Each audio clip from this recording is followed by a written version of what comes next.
Hello दोस्तों, स्वागत है आप सभी का मेरे यूट्यूब चैनल पर। दोस्तों आज जो हम बात करने वाले हैं रेविडॉक्स एलवी कैप्सूल के बारे में। दोस्तों रेविडॉक्स एलवी कैप्सूल को कब इस्तेमाल किया जाता है, इसके इस्तेमाल करने का क्या सही तरीका है, कौन कौन से इंग्रेडिएंट रेविडॉक्स एलवी कैप्सूल के अंदर इस्तेमाल किए गए हैं। दोस्तों रेविडॉक्स एलवी कैप्सूल की बात करें तो इसको मैक्लोइड्स फार्मास्यूटिकल कंपनी द्वारा इसको मैन्युफैक्चर किया जाता है, जो कि बहुत ही फेमस एक जानी मानी फार्मास्यूटिकल कंपनी है।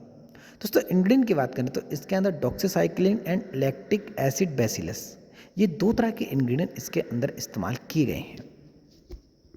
दोस्तों इसके प्राइस की बात करें, रेबिडॉक्स जो एलवी कैप्सूल इस समय जो आता है 85 रुपीज़ के आसपास में, ये 10 कैप्सूल का पूरा एक स्ट्रिप आता है। इसका जो प्राइस है समय के हिसाब से इंक्रीज़ होता रहता है। इस समय जो इसका प्राइस है वो इधर मैंने आपको बता दिया है। दोस्तों बात करते हैं इस रेबिडॉक्स एलवी कैप्सूल को कौन कौन सी बीमारियों में इस्तेमाल किया जाता है। दोस्तों इस कैप्सूल का जो इस्तेमाल किया जाता है, यदि किसी को यूरिन इन्फेक्शन हो जाता है, यूरिन में बैक्टीरियल इन्फेक्शन हो जाता है, तो उस दौरान इस कैप्सूल का इस्तेमाल किया जाता है। उसके साथ साथ दोस्तों इस कैप्सूल का जो इस्तेमाल किया जाता है, यदि किसी के पिंपल्स हो जाते हैं या मुहासे हो जाते हैं, तो उनको ठीक करने के लिए भी इस कैप्सूल का इस्तेमाल किया जाता है। ट्रैवलर्स डायरिया में भी दोस्तों इस कैप्सूल का बहुत ज़्यादा इस्तेमाल किया जाता है, बहुत ज़्यादा डॉक्टर इसको प्रिस्क्राइब करते हैं।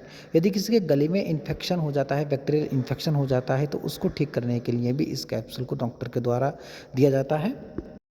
और यदि किसी के पेट में या आंतों में बैक्टीरियल इन्फेक्शन हो जाता है, यदि या आपके आंतों में खाना ना पचने की समस्या रहती है, तो उस दौरान भी इस कैप्सूल को बहुत ज़्यादा दिया जाता है, क्योंकि लैक्टिक एसिड बेसिलस ये वो बैक्टीरिया होते हैं जो आपके खाना पचाने के लिए बहुत हेल्पफुल रहते हैं।